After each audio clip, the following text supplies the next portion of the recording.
Ndabasuhuje ikaze nanone ku Makuru Rwanda TV. Ese wowe niba waribarutse muri uyu mwaka umwana wawe wamwise nde? Nizere ko utamwise izina rizajya rimutera ipfunwe ku buryo nawe kurivuga ubwe bizajya bimutera isoni n'ipfunwe. Uyu munsi tugiye kubagezaho urutonde rw'amazina 10 akunzwe cyane mu Rwanda yiswe abana b'abahungu muri uyu mwaka wa 2025. Niba nawe uteganya kwibaruka muri aya mezi ya vuba, ndakugira inama yo guhitamo izina rimwe muri aya ngiye kukugezaho. Turaza guhera ku mwanya wa 10 tumanuka tugana ku mwanya wa mbere. Nagutindiye reka dutangire. Ku mwanya wa 10 turahasanga Iradukunda. Iri ni izina rikunzwe cyane dusanze ku mwanya wa 10 ryiswe abana b'abahungu muri uyu mwaka wa 2025. Aho ryiswe umubare w'abana 1587. Akaba ari izina dusanze ku mwanya wa 10. Ku mwanya wa 9 turahasanga Irasubiza. Ni izina dusanga ku mwanya wa 9 ryiswe abana b'abahungu benshi rikunzwe cyane muri uyu mwaka wa 2025.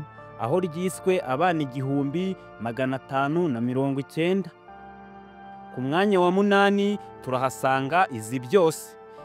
Izi Byose ni izina dusanze ku mwanya wa 8 ryiswe abana b'abahungu benshi muri uyu mwaka wa 2025. Rikaba riri mu mazina akunzwe cyane, aho ryiswe abana 1664.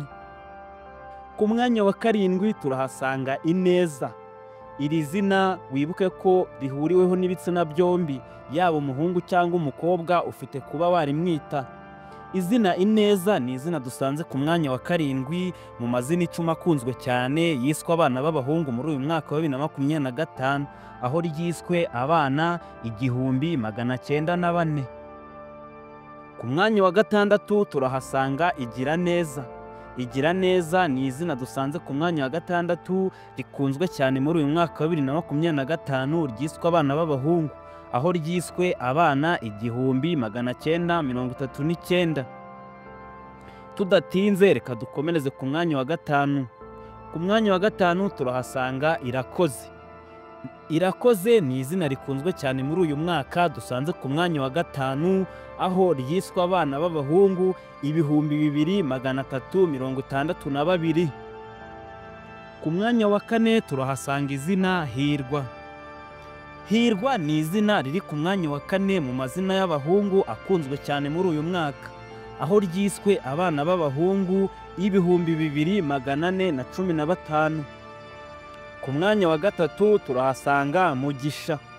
Mugisha naryo ni izina ryitwa abana b'abahungu, aho muri uyu mwaka wa 2025 by'umwihariko ryagaragaye mu mazina akunzwe cyane, aho ryiswe abana b'abahungu 3000 n'abana 9.